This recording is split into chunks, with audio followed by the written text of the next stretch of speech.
Hello दोस्तों, स्वागत है आपका मेरे YouTube channel let's study with Poonam में, जिसमें हम जीके जीएस से रिलेटेड टॉपिक के बारे में चर्चा करते हैं और आपके लिए नए नए विषयों को खोज कर लाते हैं। आज हम ऐसी महिला विदुषी के बारे में बात करने वाले हैं जो प्राचीन समय पर प्राकृतिक दार्शनिक जिन्हें माना जाता था, वेदों की प्रसिद्ध व्याख्याता थी। तो हम बात कर रहे हैं गार्गी वाचकनवी के बारे में। प्राचीन भारतीय दार्शनिक थी गार्गी वाचकनवी। वैदिक साहित्य में उन्हें एक महान प्राकृतिक दार्शनिक, वेदों के प्रसिद्ध व्याख्याता और ब्रह्म विद्या के ज्ञान के साथ ब्रह्मवादी के नाम से भी जाना जाता है। वह त्रेता युग में राजा जनक की समकालीन थीं, जो हिंदू युग कालक्रम में 8,50,000 ईस्वी बीसी पूर्व का समय था।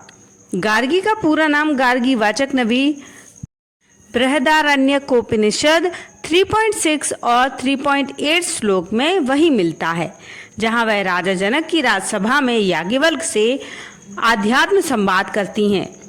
याज्ञवल्क्य की दूसरी पत्नी मैत्रेयी भी ब्रह्म ज्ञान युक्त विदुषी थीं। ऋषि गर्ग महाभारत कालीन 3000 से 3500 ईसा पूर्व के थे। उनके पूर्व के वंश में ऋषि वाचकनु की बेटी गार्गी, उनका नाम उनके पिता के नाम पर गार्गी वाचकनवी के रूप में रखा गया। एक युवा उम्र से वे वैदिक ग्रंथों में गहरी रुचि प्रकट करती थीं और वैदिक आध्यात्म दर्शन के क्षेत्र में बहुत ही कुशल थीं। वह वैदिक काल में वेद और उपनिषद में अत्यधिक जानकार थीं और अन्य दार्शनिकों के साथ बौद्धिक बहस आयोजित करती थीं। वाचकनवी वाचकनु नाम के ऋषि की पुत्री थीं। गर्ग गोत्र में उत्पन्न होने के कारण वाचकनवी गार्गी नाम से प्रसिद्ध हुई। बृहदारण्यकोपनिषद में इनका याज्ञवल्क्य जी के साथ बड़ा ही सुंदर शास्त्रार्थ आता है। एक बार महाराज जनक ने श्रेष्ठ ब्रह्मज्ञानी की परीक्षा के निमित्त एक सभा की और 1,000 सवत्सा सुवर्ण की गौएं बनाकर खड़ी कर दी। सबसे कह दिया कि जो ब्रह्मज्ञानी हो वो इन्हें सजीव बनाकर ले जाए। सबकी इच्छा हुई, किंतु आत्मश्लाघा के भय से कोई उठा नहीं। तब याज्ञवल्क्य जी ने अपने एक शिष्य से कहा कि बेटा, इन गायों को अपने यहाँ हाँक के ले जाओ।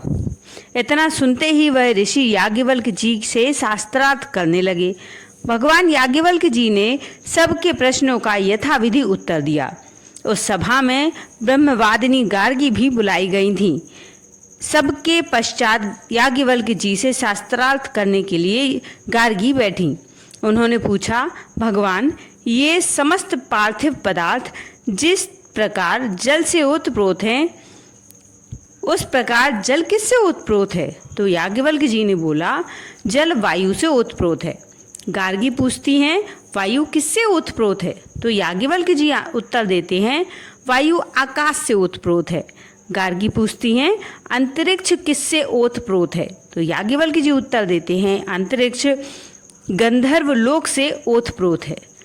गार्गी पूछती हैं, गंधर्व लोक किससे ओतप्रोत है? तो याज्ञवल्क्य जी उत्तर देते हैं, गंधर्व लोक आदित्य लोक से ओतप्रोत है। गार्गी प्रश्न पूछती हैं, आदित्य लोक किससे ओतप्रोत है? तो याज्ञवल्क्य जी उत्तर देते हैं, आदित्य लोक चंद्र लोक से ओतप्रोत है। गार्गी प्रश्न पूछती हैं, चंद्र लोक किससे ओतप्रोत है? तो याज्ञवल्क्य जी उत्तर देते हैं, नक्षत्र लोक से ओतप्रोत है। गार्गी का प्रश्न है, नक्षत्र लोक किससे ओतप्रोत है? याज्ञवल्क्य जी का उत्तर है, देवलोक से ओतप्रोत है। गार्गी पूछती हैं, देवलोक किससे ओतप्रोत है? तो याज्ञवल्क्य जी उत्तर देते हैं, प्रजापति लोक से ओतप्रोत है। गार्गी पूछती है, प्रजापति लोक किससे ओतप्रोत है? तो याज्ञवल्क्य जी उत्तर देते हैं, ब्रह्मलोक से ओतप्रोत है। गार्गी पूछती हैं, ब्रह्मलोक किससे ओतप्रोत है? तब याज्ञवल्क्य जी ने कहा, गार्गी, अब इससे आगे मत पूछो। इसके बाद महर्षि याज्ञवल्क्य जी ने यथार्थ सुख वेदांत तत्व समझाया, जिसे सुनकर गार्गी परम संतुष्ट हुई और सब ऋषियों से बोली, भगवान, याज्ञवल्क्य यथार्थ में सच्चे ब्रह्मज्ञानी हैं। गौएं ले जाने का जो उन्होंने साहस किया वह उचित ही था। गार्गी परम विदुषी थीं, वे आजन्म ब्रह्मचारिणी ही रहीं। गार्गी को विदुषी और ब्रह्मवादिनी के रूप में भी जाना जाता है। गार्गी ने वेदों की रचना में भी अपना योगदान दिया था। गार्गी वडव प्रतिथेयी और सुलभा मैत्रेयी के साथ उपनिषदों की सबसे प्रमुख महिलाओं में से एक थीं। वे वेदों और उपनिषदों में वैदिक काल के पुरुषों के समान ही जानकार थीं और पुरुष दार्शनिकों को बहस में बहुत अच्छी तरह से चुनौती दे सकती थीं। उनका नाम अश्वलायन के ग्रह सूत्र में दिखाई देता है। वह एक अग्रणी विद्वान थीं जिन्होंने शिक्षा के प्रचार में भी समृद्ध योगदान दिया है। तो ऐसा था हमारा प्राचीन भारत, जहां महिलाओं को भी पर्याप्त सम्मान प्राप्त था। तो आपको हमारे गार्गी वाचक्नेवी महान विदुषी के बारे में वीडियो कैसा लगा, कमेंट करके ज़रूर बताएं। और यदि हमारे चैनल पर नए हैं तो चैनल को लाइक, शेयर और सब्सक्राइब ज़रूर करें। धन्यवाद दोस्तों।